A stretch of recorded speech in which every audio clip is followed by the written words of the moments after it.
I don't know about any of you, but I have yet to get used to writing 2026.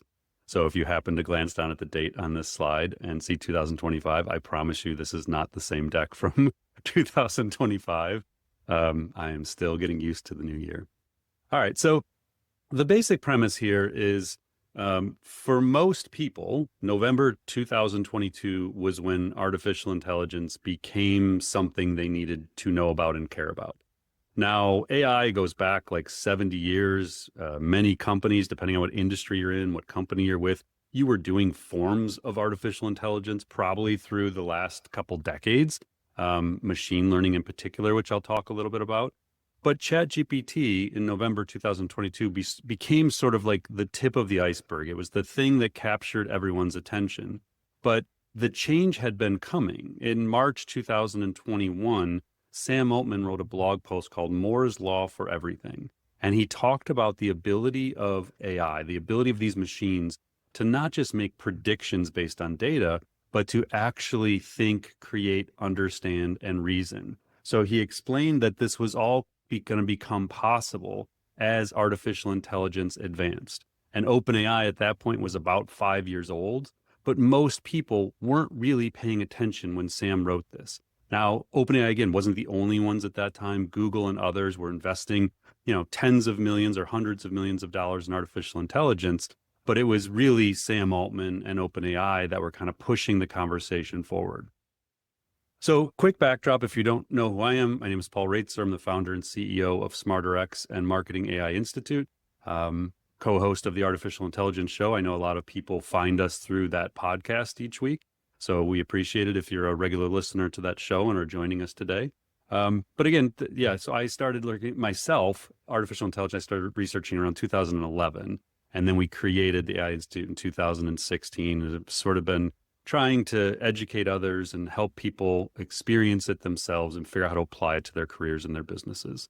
So here's the agenda we're going to go through today. I'm going to give you like a very quick, like 1-minute overview of SmarterX, talk about the opportunity you have and the opportunity your organization has, give you some baseline knowledge about what exactly AI is, sort of demystify it for you and help you have some terminology you can use with others to help it demystify it for them. I was just, maybe I'll get into this, but I was just this morning having a conversation with my wife because if you look at the last thing I tweeted today before we came on, I think I retweeted something from Justine Moore, and it was about this Kling AI technology that basically creates AI avatars of anyone. And in real time, you could, like I could be talking and it could look like anyone else you could imagine, same mannerisms, same everything. And so I was trying to explain to my wife, like the importance of educating kids, family members, like that things have changed and people aren't aware. And so like we use this Intro to AI class, certainly for your careers and your businesses, but in many ways, we're also trying to just help everyone understand this so they can go educate others because things are starting to get very weird. And in some cases, it's very important that people have this knowledge to be safe out there, I guess, for lack of a better way of saying it. We'll talk about some fundamental ways you can get started, and then we'll wrap up with your learning journey, and we'll leave plenty of time at the end for questions. So the presentation part of this is about 35 minutes, unless I sidetrack and tell stories about Kling AI in my planned travels. But we'll go through about 35 minutes of overview, and then we'll do 25 minutes or so at the end of questions. And then we'll mention this again at the end, but the questions we don't get to, because oftentimes there's dozens we don't get to, Kathy and I will record a special edition of the podcast called AI Answers, and we will answer another 15, 20 questions as part of that. Okay, so again, quick background. If you're not familiar with SmarterX, company that I'm the founder and CEO of, we have 3 public-facing brands that you may be familiar with. So AI Academy is our online education platform. Marketing AI Institute is the original brand from 2016 that focused on educating marketers about artificial intelligence. And then our weekly podcast, the Artificial Intelligence Show. So you can go to smarterx.ai and learn more about any of the brands and the overall organization itself.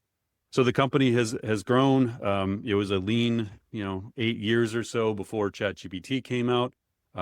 We had launched our Marketing AI conference in 2019, and we were doing our best to sort of educate everybody. But the market just wasn't there yet. And ChatGPT was definitely a bit of an inflection point for our own business that, continues to grow today. The podcast, as I mentioned, is probably our fastest growing platform with over 115,000 downloads a month. And the company itself was in the top 500 last year of the Inc. 5000. We were, I think, 320, if I remember correctly.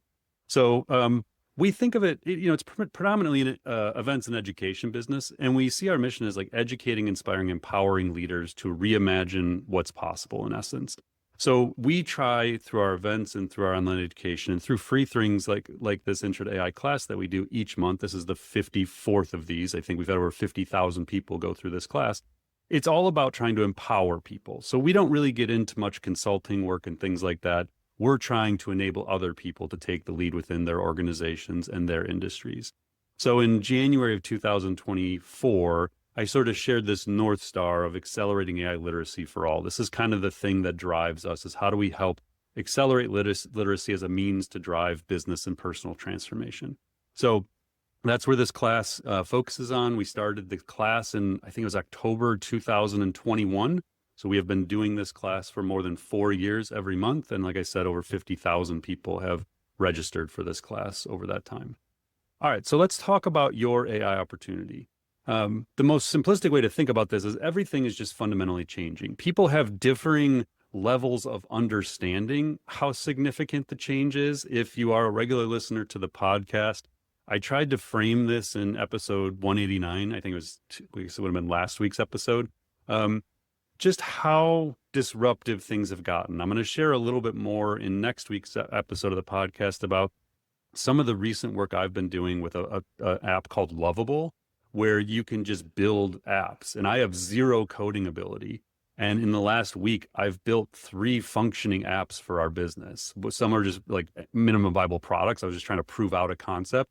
And one, like yesterday, I built this organizational chart app that I've been looking for an app like this for like 5 years and couldn't find one. And in a matter of, I don't know, an hour or so, I built my own organizational chart. Like it was crazy.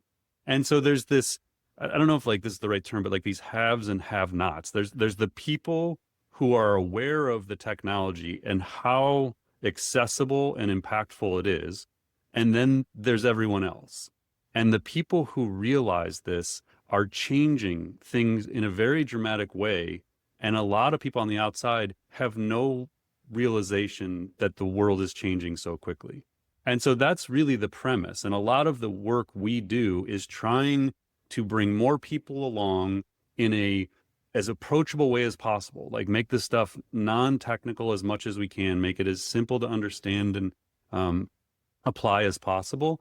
Because the way we think about this is that all of the work we do, knowledge work is in the United States makes up about 100 million out of 137 million jobs are knowledge work jobs. And so it's a huge part of the economy. And we assume that at least 80% of what all of those people do is going to be AI assisted to some degree in the next 1 to 2 years. And I mean, that's a pretty basic timeline. Like in a lot of industries, it's going to happen this year. And the reason I say this with relative confidence is because it's going to be almost impossible to do your work where AI hasn't been baked into it. So back in 2022, when ChatGPT first came out, you had to go seek out generative AI tools. Like you had to go find them and get a subscription to them, and then you could use this technology. But now, whether it's Google embedding it right into Workspace, HubSpot, like let's say your HubSpot customer use their CRM, it's baked right into that. Microsoft, it's infused into everything Microsoft is doing. They've pivoted the entire company to build AI into all of their products. Salesforce, another example where agents are being baked in. They're talking about Agentforce basically being the whole future of the company. And so again, you don't have to go looking for AI technology. It's just going to live within the software that you use. So whether you realize it's happening or not, AI is completely changing the way all of us work. And then what we're seeing is the technology keeps getting smarter every day. So in episode 189 that I referenced earlier, the story I was telling was around Claude Code over the holiday break and how people started realizing how advanced it had become and how it could do what we would call like long horizon tasks, things that might take a human, like an expert human, 30 minutes, an hour, 2 hours to do, it could all of a sudden just do it through prompting. And that's been my experience testing the Lovable technology over the last week is I can just give it things and it does the work that I used to pay developers to do. Like the story I think I shared, if I didn't, I will, was like there was one example. I did. I told this one on 189. I had built an assessment tool years ago, and this is about a decade ago. So I said it probably took like 5 months and about $50,000 for me to get to a minimum viable product because I had to work with an outside developer at that time. I built an assessment minimum viable product like a week ago in about 5 to 7 minutes that was on par with what I had done 10 years ago over 5 months and $50,000 for my $20 a month subscription to Lovable. So things are just changing, as I've mentioned numerous times already. So the way I think about this is everyone has this choice. You can sit on the sidelines and it's abstract. It's kind of overwhelming. It can create some fear. AI can create fear around job loss. And I totally understand all that. But sitting on the sidelines isn't going to help. And so we see it as this choice between doing what's always been done or accelerating literacy and capabilities. And so when you think about it, there really isn't much choice. We have to get through the fear, the anxiety, and we have to figure out how to adopt this stuff in an AI forward way where you're taking a responsible approach to it. You're embracing it, but you're thinking about the implications of it. You're considering its impact on efficiency and productivity while accepting that it could impact jobs. And so as a result of that, you start to think about ways to use AI to drive creativity and innovation so you can be a part of the solution, help drive growth that creates more jobs. And so all of this is part of what we try and focus on and why we talk about this idea of an AI forward business being people first. It's not just about the adoption of the technology to be more efficient, to save more costs, to reduce costs. It's about how does this affect our people and how do we actually empower them through this technology?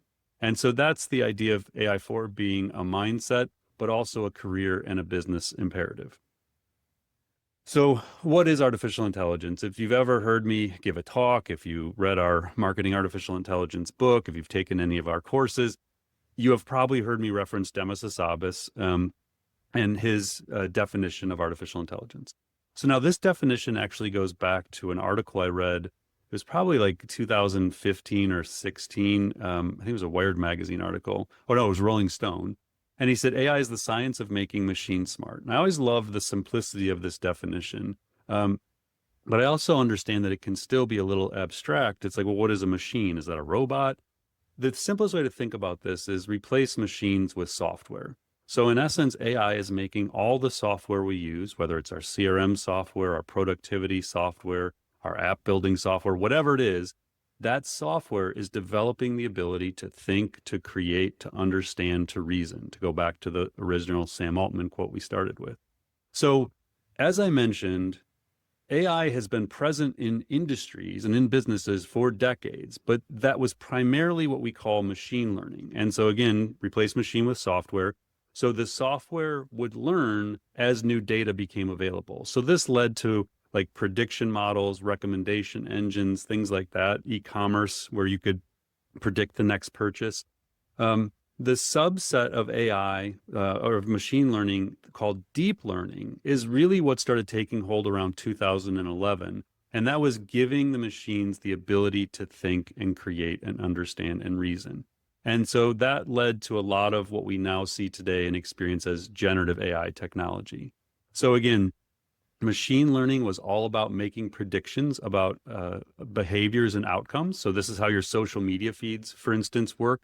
It looks at everything you do, everything you look at, everything you click on, how long you watch videos, and then it makes predictions about what to serve you next that's going to keep you on the site longer. It's how Facebook works. It's how Netflix works, Spotify, all these media companies and platforms that try and keep you on the platforms, they're doing forms of machine learning. So that's where it shows up. Personalization was another big use of machine learning, forecasting models, pattern recognition. But then starting in 2022, we entered the generative AI age, where we can now create text and images and video and audio and code. And the code is what allows people like me with no coding ability to now create apps on tools like Lovable. Because again, it just takes human language to generate outputs. So at the core of generative AI is what's called a large language model. So now these came into being somewhere around 2017. Now, most of the AI labs and companies have been working on language understanding and generation since the early 2000s. But in 2017 is when Google Brain invented the transformer. The transformer is the underlying architecture that allows these machines to make predictions about the next word. So the way it works is like the way ChatGPT, Google Gemini, Anthropic Claude, the way they all work is they're based on this idea of a large language model that has been trained on all this human data. Imagine your company's website, Wikipedia, YouTube transcripts, Reddit boards, product description, just all the human knowledge it could consume. It learns how humans write, basically, and then it predicts what the next word is going to be. So when you give it a prompt and ask it to help you write an email or summarize meeting notes, it's basically just continuously doing this prediction at hundreds or thousands of tokens per second. Then it creates your emails.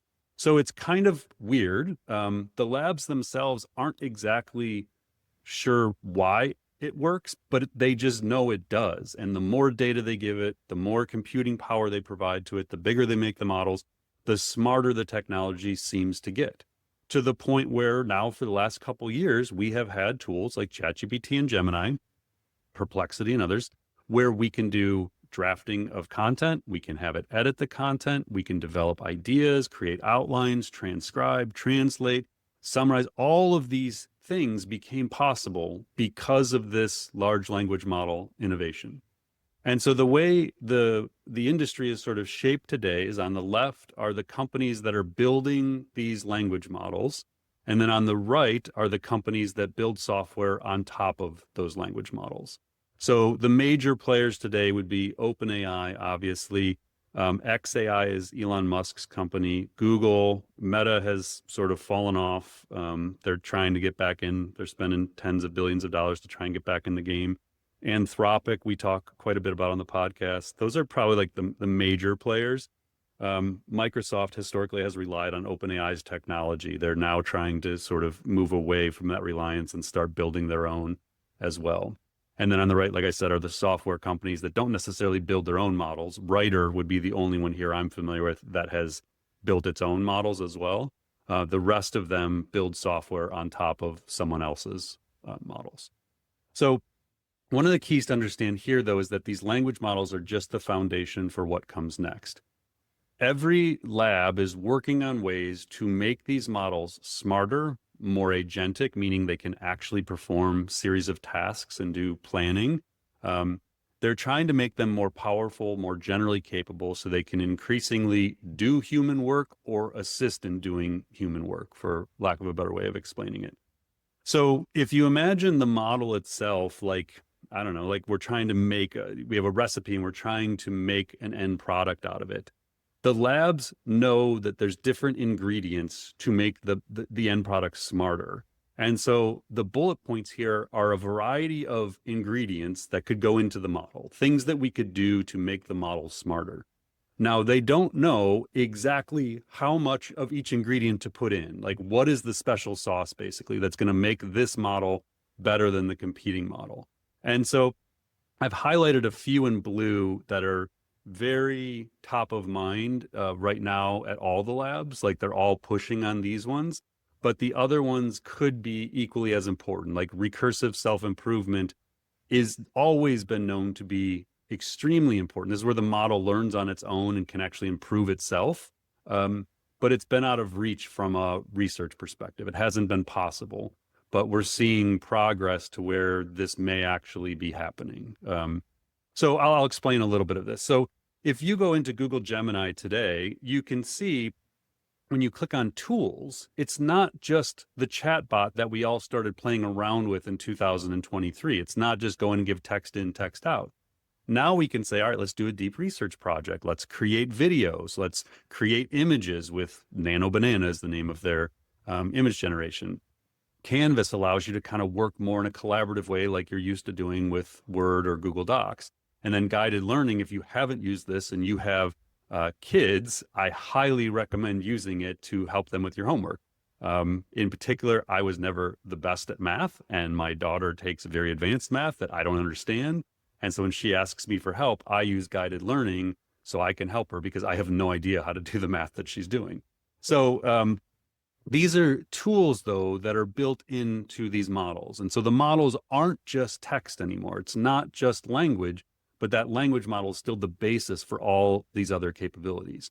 So we see this playing out in images and video. This is an example of Midjourney, but this is the kind of thing you can create with Gemini and ChatGPT now. We're seeing this impact commercial applications. So this is an example of an ad that was created for Kelsey during the NBA finals this ran. And any ads you see now for Kelsey, they're all created with generative AI technology. Now, the average person watching that ad would have no idea that this wasn't actually filmed or at least done with CGI or, traditional technology. So the world is changing and most people are unaware of what is actually happening and the technology that's allowing it. Voice, every year we keep waiting and saying, okay, maybe this is the year of voice. Voice technology is getting extremely good. It's changing the way we interact with our devices.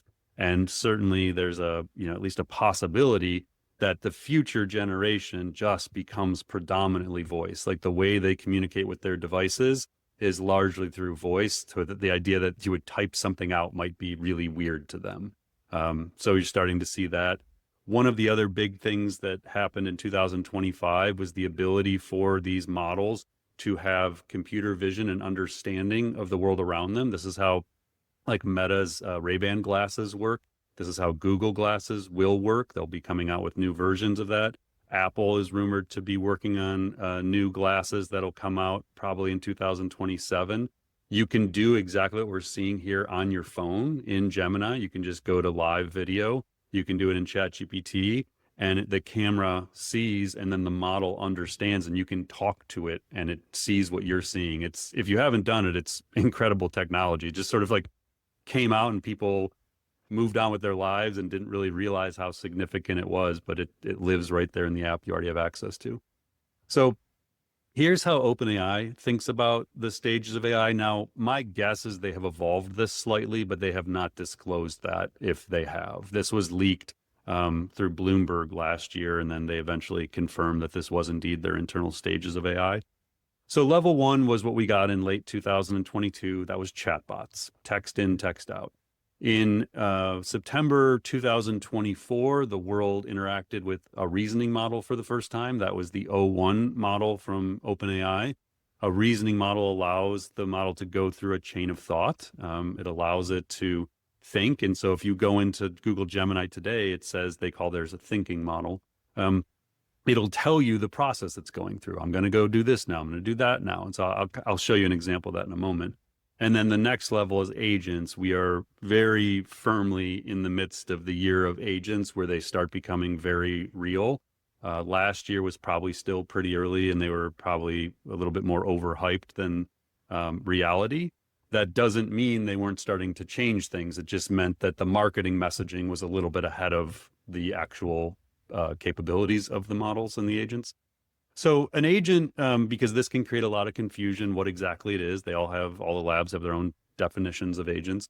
But think of it as an AI system that can actually take action. So it doesn't just output something, it can do something. It can go through a list of 10 tasks and do them for you, rather than you having to guide it and prompt it through everything. The confusion around agents predominantly comes from how autonomous they are. So this is where when they first really started being talked about in like late 2023 into 2024 and a lot in 2025, they were presented by a lot of the tech companies as binary, meaning like it was either was or wasn't autonomous. And that was never the case. There are degrees of autonomy, meaning how much the human has to be in the loop. And I like the thing I always explain is the closest parallel would be like self-driving cars. And what is the human's job in that car? Does the human have to have their hand on the wheel the whole time? Or are you just sitting in the back seat of a Waymo and it's doing its own thing? That's the closest example. So like I have a Tesla and I've had one for 7 years, largely to monitor the self-driving, and it has gotten extremely good. But if I were to take my trip from Cleveland to Chicago today that I had planned in the snow, it would be useless because it depends on outward facing cameras to do what it does. So the human has to be in the loop. So the autonomy slides all the way back on the scale, and it's a useless technology. I think that's how agents are largely going to work in business. They're going to have degrees of autonomy, and at times the human's going to have to take the wheel more often than not. That isn't how they're marketed to you, though. So that's the big thing to understand with agents is how autonomous are they? And then where are their weaknesses? Again, this is the other thing people aren't educated on. There are lots of flaws with agents. Even when you think that they have largely autonomous capabilities, they still lack a lot of things that are really important to understand if you're going to use them in your business. Now, it may sound like I'm not bullish on agents the way I'm explaining this. That is not true. I'm literally designing an organizational chart right now, like I was working on it yesterday, where I am starting to infuse AI agents into the organizational chart. So I'm as bullish as anybody, but I'm also realistic about what they're capable of. So it's going to matter. You need to understand them.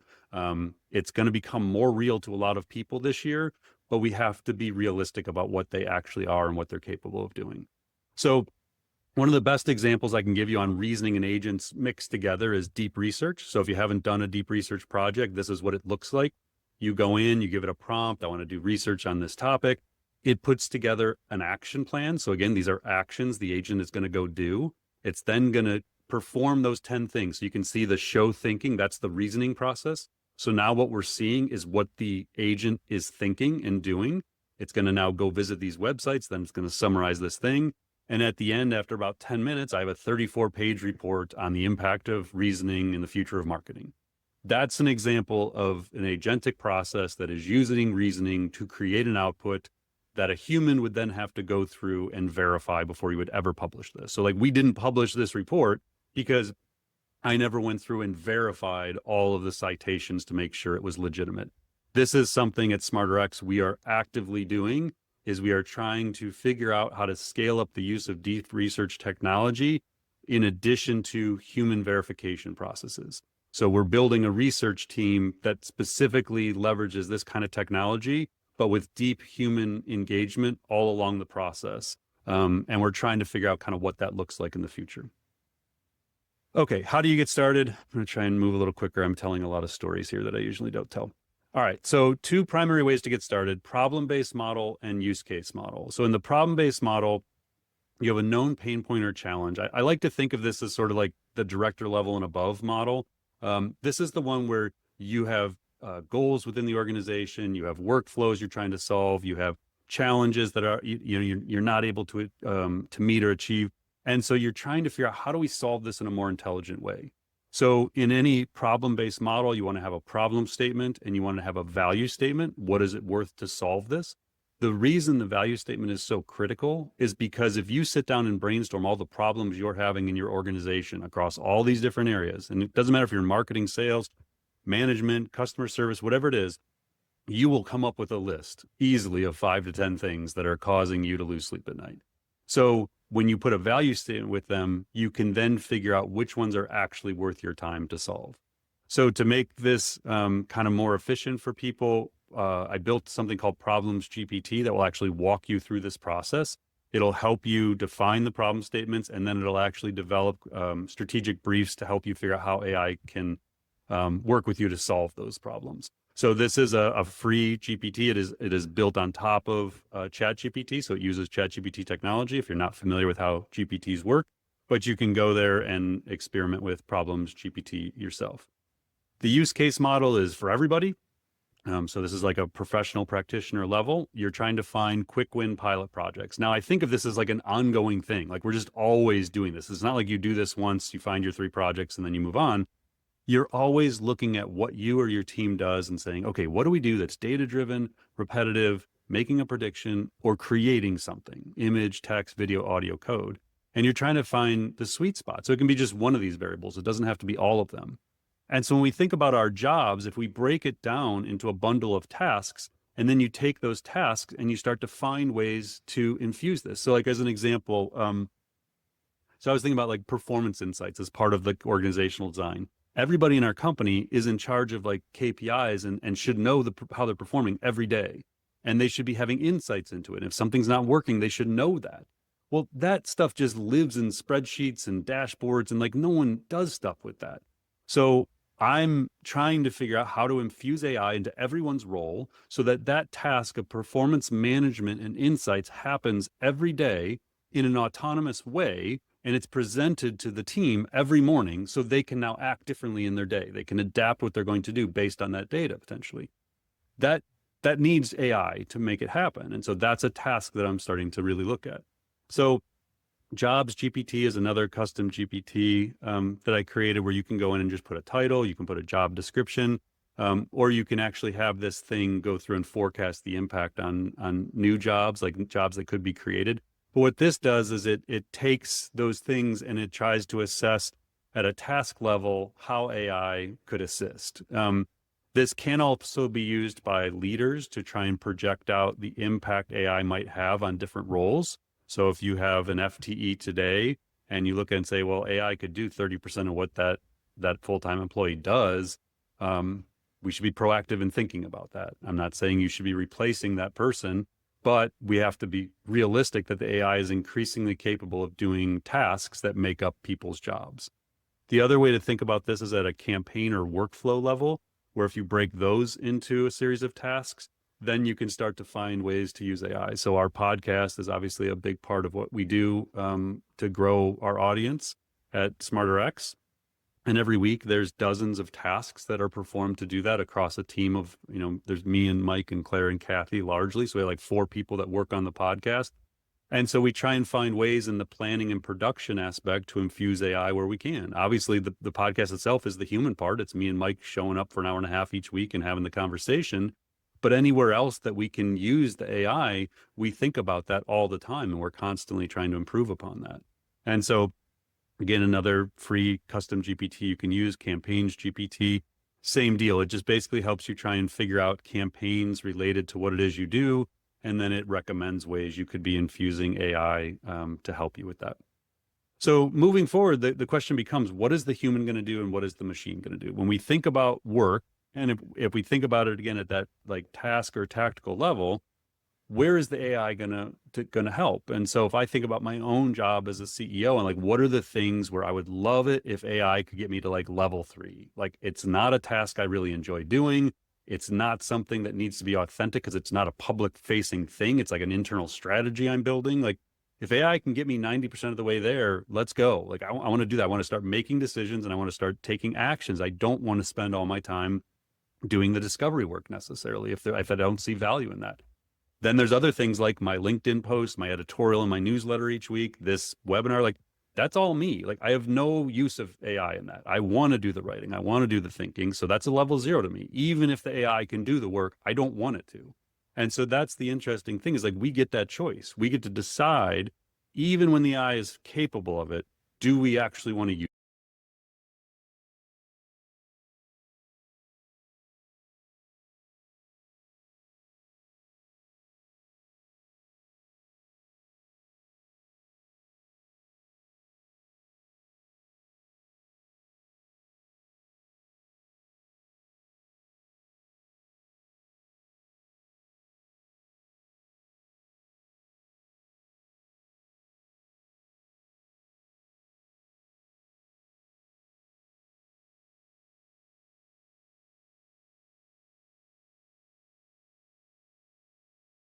on this slide and see 2025, I promise you this is not discovery work necessarily if I don't see value in that. Then there's other things like my LinkedIn post, my editorial and my newsletter each week, this webinar, like that's all me. Like I have no use of AI in that. I want to do the writing. I want to do the thinking. So that's a level 0 to me. Even if the AI can do the work, I don't want it to. And so that's the interesting thing is like we get that choice. We get to decide, even when the AI is capable of it, do we actually want to use it for that? And that's where there aren't perfect answers a lot of times, and different people make different decisions when it comes to where they're going to infuse AI into their organization and into their own work each day. So the key takeaway here is a little bit of AI can go a really long way to making an impact, not just reducing costs, but actually accelerating growth if we take an innovation mindset to it. All right, so as we wind down, I'll leave at least 20 minutes here for questions. The key from here is, what are you trying to do? So we think about our work at SmarterX. A lot of times when I talk with organizations and individuals, I'm basically trying to guide them. There's two fundamental things you can be trying to achieve. One is your own personal transformation. So you want to be a change agent. You want to be a leader in all this. You want to be the one who figures it out and applies it to your career and helps other people. So you're trying to find those use cases, those technologies. You're trying to every day get a little bit, more capable with this stuff, a little bit more comfortable with it. And you're trying to kind of advance your career or build your own thing, like maybe break off from an organization that isn't figuring this out and go do it yourself. The second is you might be thinking about business transformation.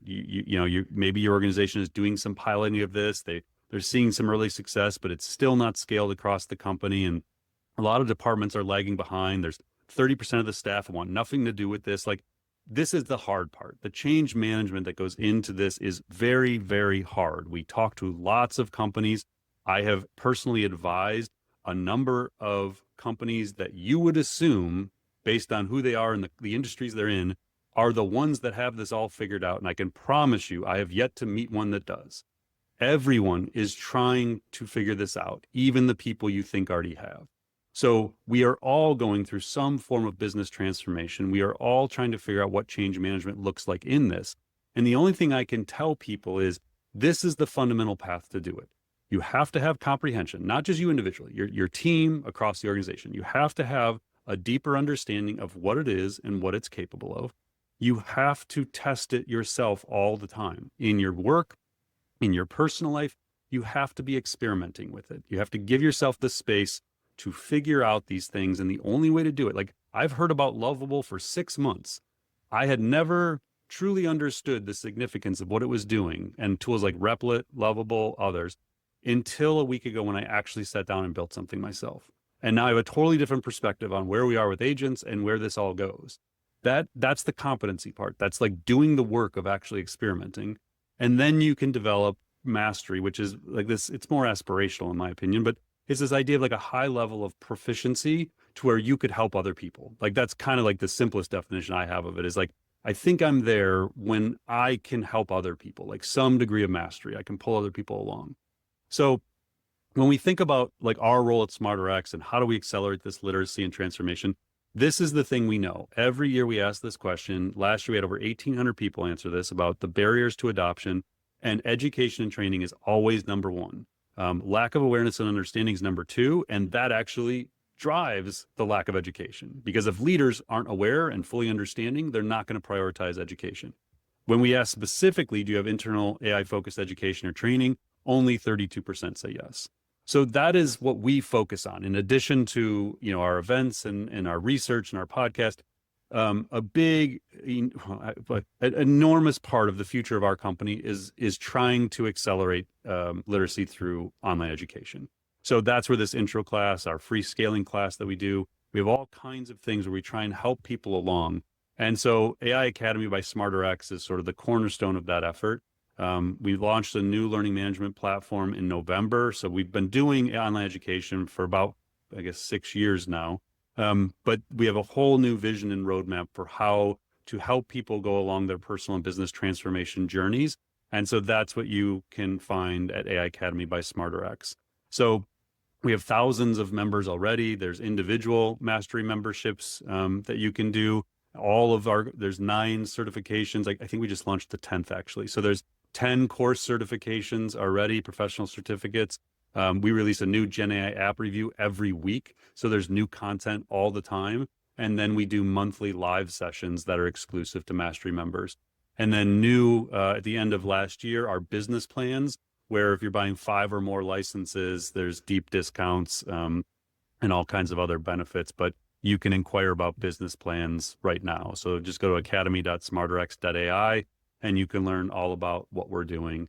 And then if we have any mastery members on with us today, and you don't know about this, you don't have to be a mastery member to see this, but we publish all the new content on the Academy blog. So you can see just the velocity of things that are coming out all the time with the new app reviews and certificates. So whether it's Academy or continuing to take free classes or taking classes from other great learning platforms like LinkedIn Learning and Coursera, like there's endless places to go get this stuff. And what I would say to you is just do something, whatever that is. If it's podcasts, newsletters, courses, however you learn best, keep challenging yourself to push forward on your learning journey, because you have an enormous opportunity to be a change agent in your company, because the future of all of this is human plus AI, and that is happening right now.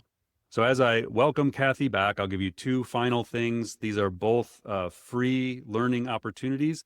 We are launching our 2026 Marketing Talent AI Impact Report on January 27th. You can register for that right now. And then we have our AI for Agencies Summit. This is our third annual AI for Agencies Summit. This is also a free registration option. This is a half-day event on February 12th. You can go to ai4agencies.com to learn more about that. And with that, I will welcome back Kathy McPhillips. Nice job, even with the stories.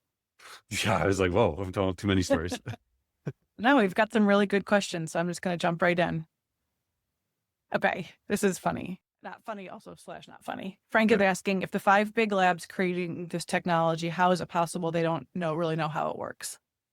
Yeah, I mean, I'm not over exaggerating here. It's like alien tech. Like they just don't know. They know.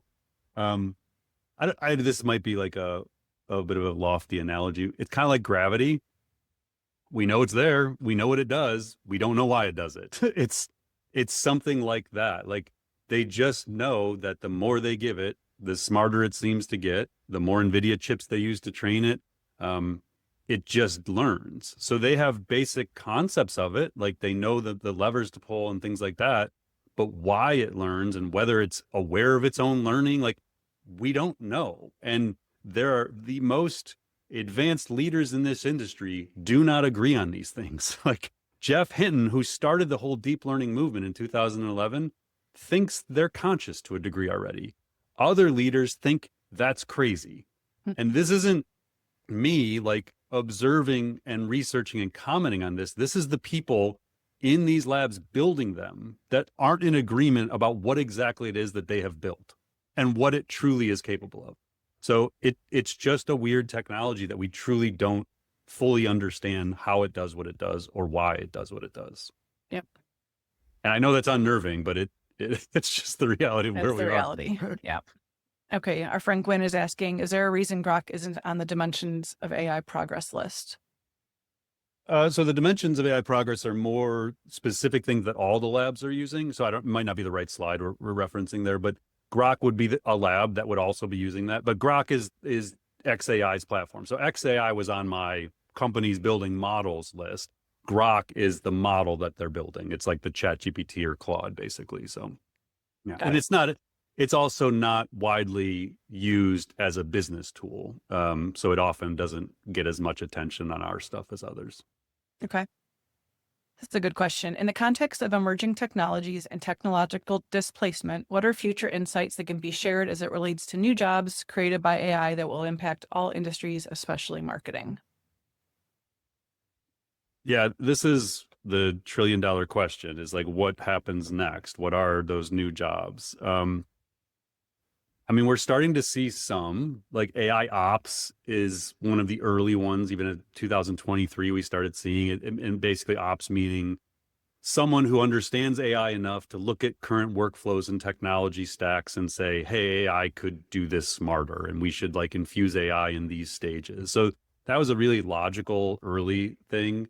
I think more than anything, what we're seeing is evolutions of current roles. Like that's the most tangible thing. So like I just said, like we're building out a research team that very specifically focuses on the integration of AI technology into research.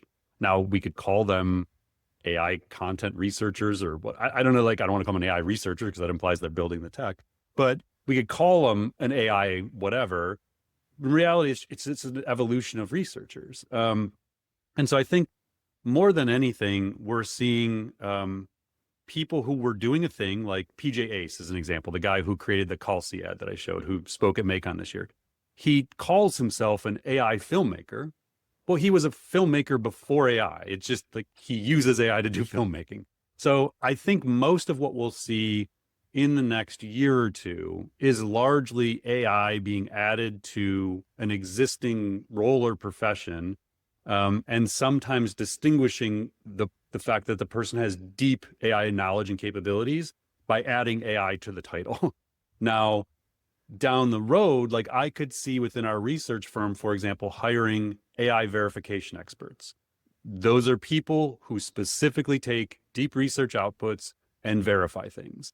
Now, that's not unlike a traditional editor who did verification of facts and things, but like it's an AI like, so I don't know. Like that's why I built that forecast new jobs capability into Jobs GPT.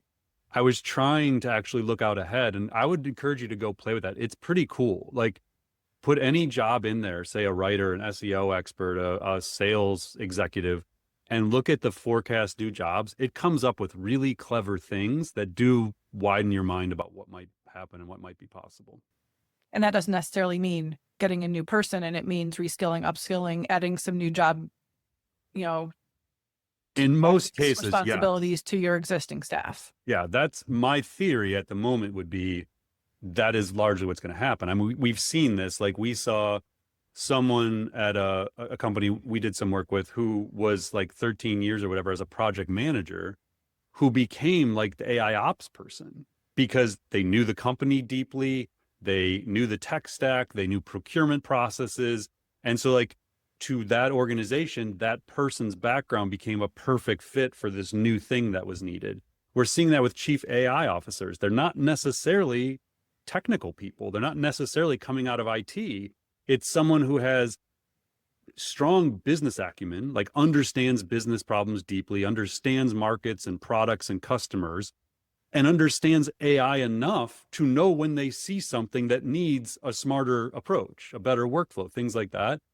So I don't know. I mean, it's a really interesting space to watch, but most of what I've been seeing so far is, I'm just going to make a word here, the AIification of existing roles, right, where you are just, reskilling someone to move into that role.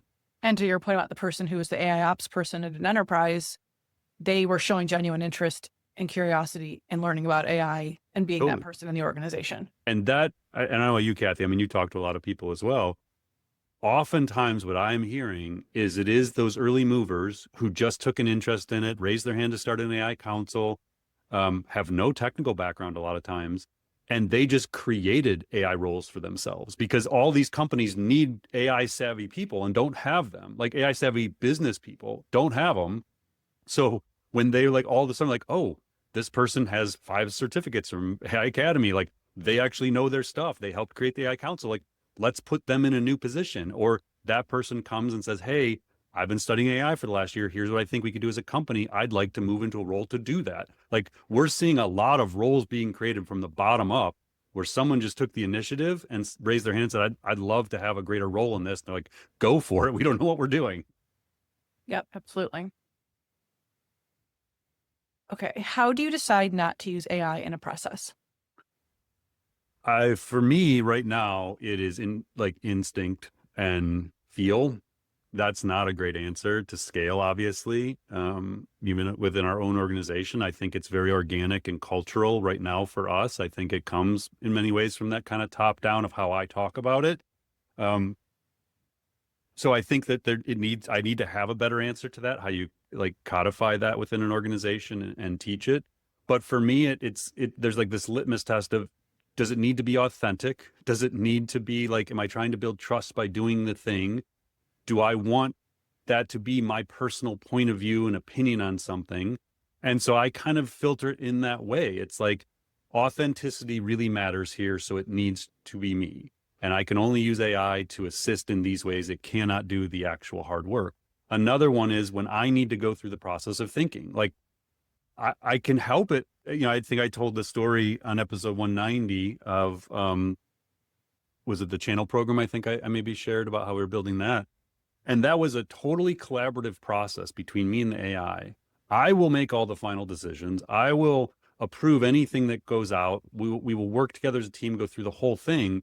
But that was 100% a collaboration between me and the AI, because I just needed to get to decision points faster. Now, if I was going to share like our responsible AI manifesto as example, 100% wrote that myself, zero AI, and I would do it again today that way. Like there are just things where it has to be me, but I don't. It's going to be a different thing for everybody. There's like a lot of people, like I know a lot of people in the education space who are all about using AI avatars to present their courses.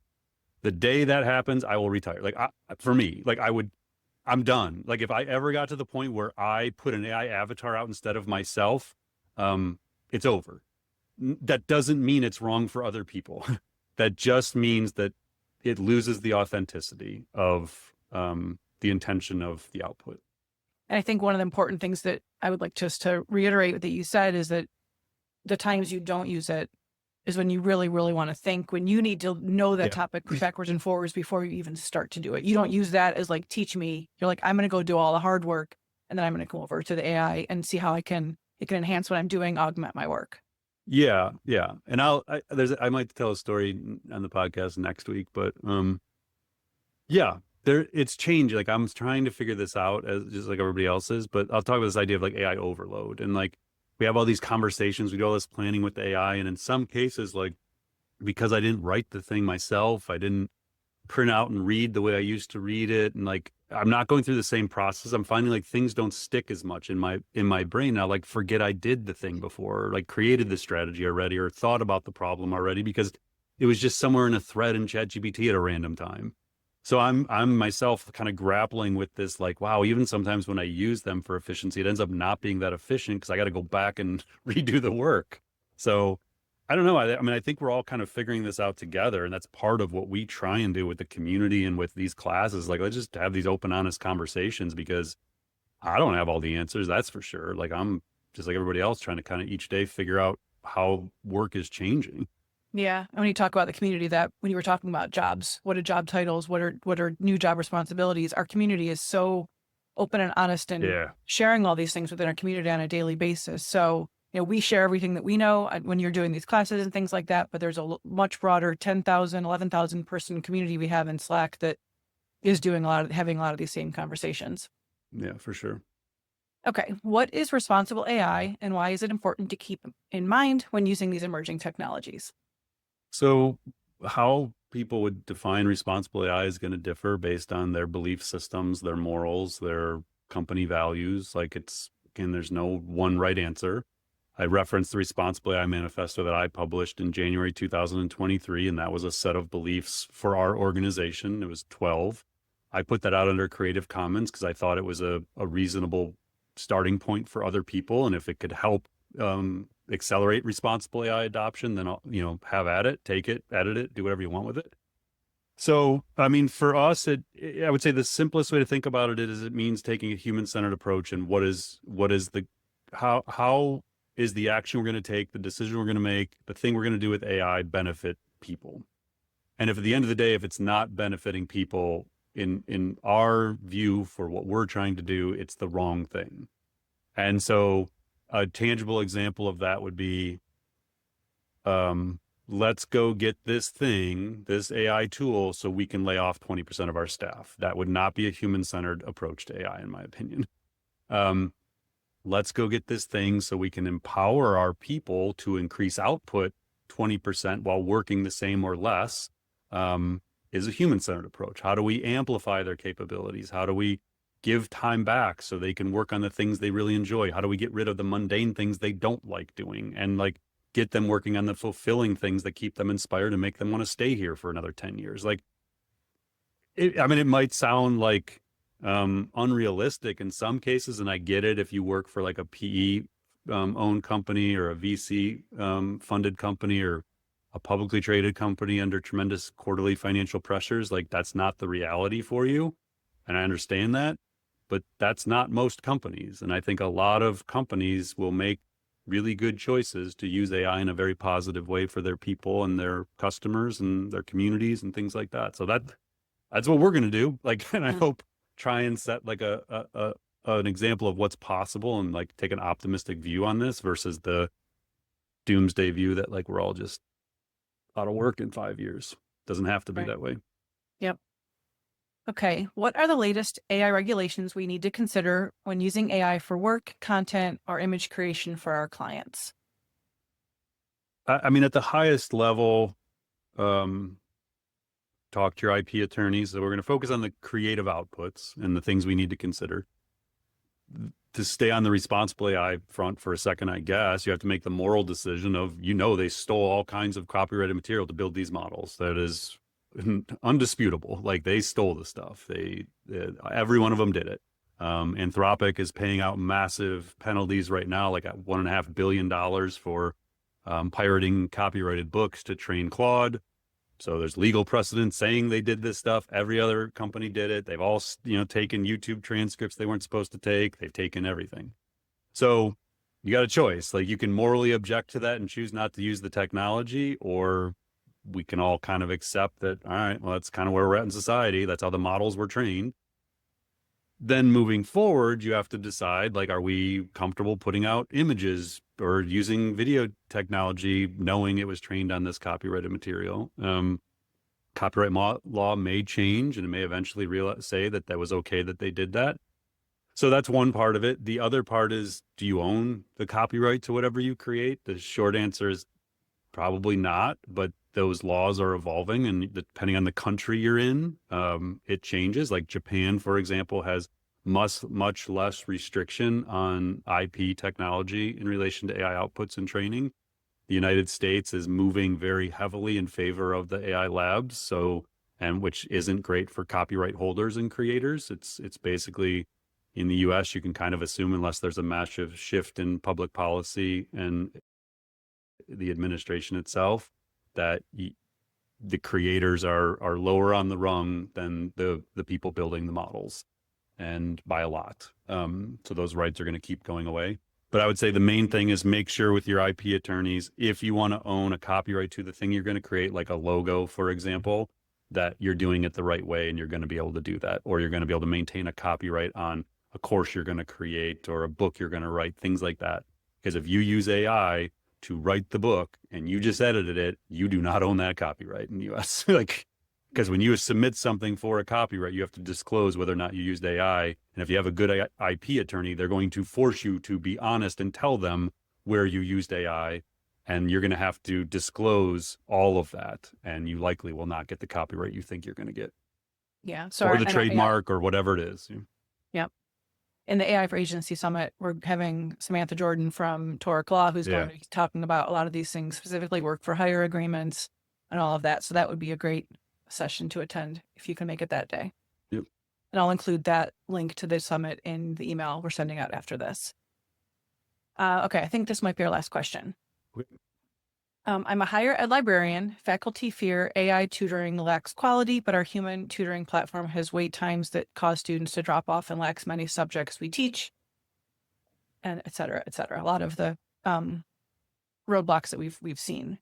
We bought into a new tutoring platform, but decided to disable all AI features due to this faculty pushback. How do you successfully frame the AI as triage argument to faculty to help them see AI as a support layer rather than a replacement? And this kind of makes me think of like our AI chatbot. Yeah. So I've sat down with many education leaders at a lot of different levels, grade schools, high schools, colleges. I totally understand it. Like I get that there are faculty that don't want to come along. I've had face-to-face conversations with faculty that didn't want any part of this. The way I've explained this, and again, this might be an unrealistic way to approach this, is what is the end goal of why we are providing education? What is it for? It's to create well-rounded students who can get jobs at the end of the day. Like they're going to school to become part of society and the workforce.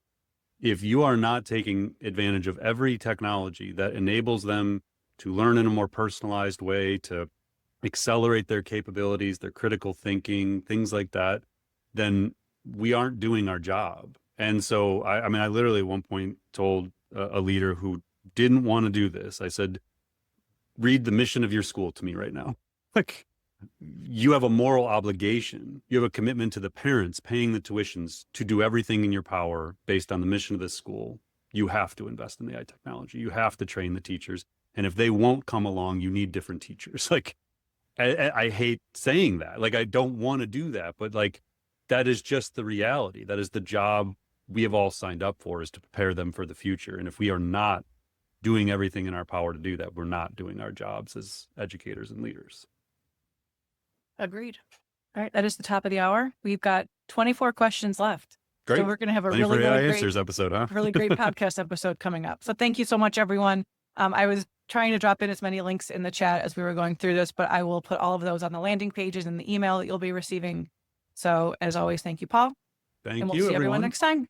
All right. Stay safe out there if you're in the winter mess like us. Good. All right. Bye, everyone. Thanks, Bye. Kathy.